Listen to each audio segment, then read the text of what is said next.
The year is 811 AD. The setting is a narrow mountain pass in the heart of Bulgaria. Two powerful empires clash in a battle that will reshape the course of history. Welcome to Cryptic Mystic Vault, where we unravel the secrets of ancient mysteries. On one side stands the Byzantine Empire, the heir to Rome, a beacon of civilization for centuries.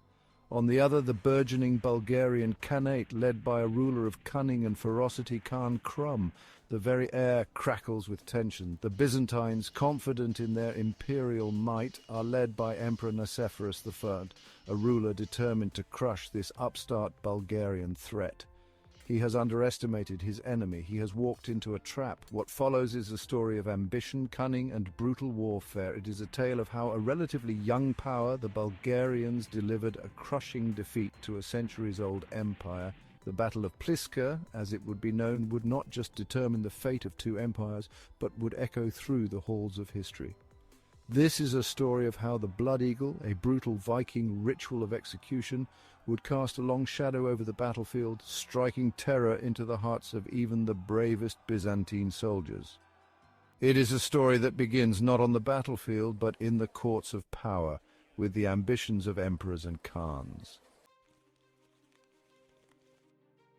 The Byzantine Empire for centuries had been the dominant power in the Balkans. Its capital, Constantinople, was a center of wealth and culture.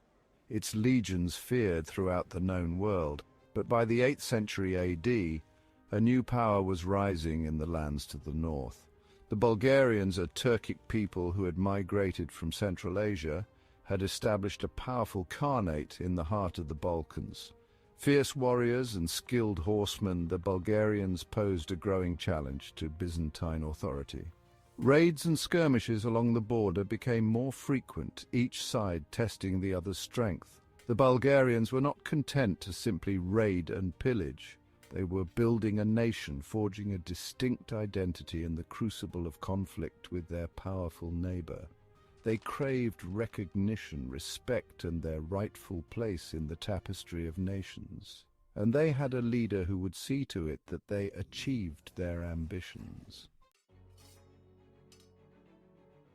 Tsar Krum was a ruler unlike any the Byzantine Empire had faced before. Ruthless and ambitious, he was determined to expand his kingdom and secure his legacy. He was a master strategist and a cunning tactician, but also a brutal warrior who inspired fear in the hearts of his enemies. Krum understood the importance of psychological warfare. He knew that the Byzantines, for all their might, were prone to arrogance and complacency. He would use this to his advantage, lulling them into a false sense of security before unleashing his fury. His name would become synonymous with terror along the Byzantine frontier. He was not simply a conqueror, but a force of nature, a whirlwind of destruction that threatened to tear down the very foundations of the Byzantine Empire. And his moment of destiny was fast approaching.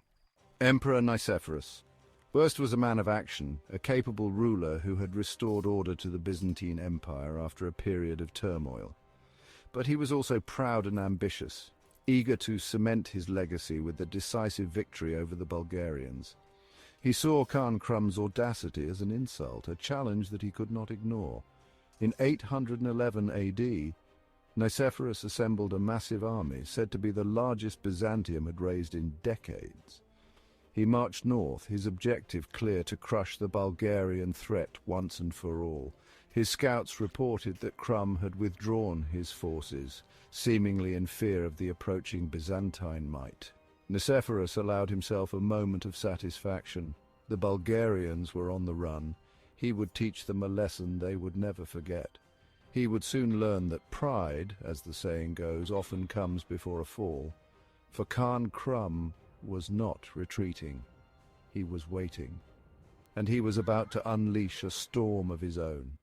Nicephorus, blinded by his confidence, marched his army deep into Bulgarian territory, unaware of the trap that lay ahead. He had allowed himself to be lured into the Varbitsa Pass, a narrow, treacherous defile surrounded by steep, wooded hills. As the Byzantine army snaked its way through the pass, a sense of unease settled over the ranks.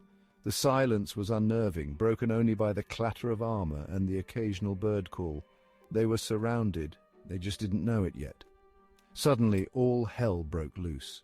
From the heights above, a storm of arrows rained down upon the unsuspecting Byzantine soldiers. The air filled with the screams of the wounded and the dying. Panic spread through the ranks as the Bulgarians, howling like demons, charged down the slopes, swords and axes glinting in the sunlight.